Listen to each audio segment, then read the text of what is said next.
A 28-year-old aspiring pastor charged with stabbing his wife to death says he woke up from a dream to find her dead after taking too much cough medication.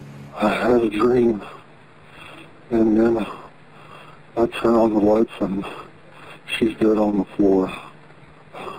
I have blood all over me, and there's a bloody knife on the bed, and I think I did it. No, he didn't deserve this.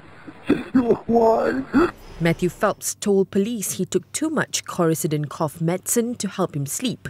His wife, 29-year-old Sunday school teacher Lauren Ashley Nicole Phelps, died from stab wounds. The couple married in November 2016. Phelps is due to appear in court on Tuesday.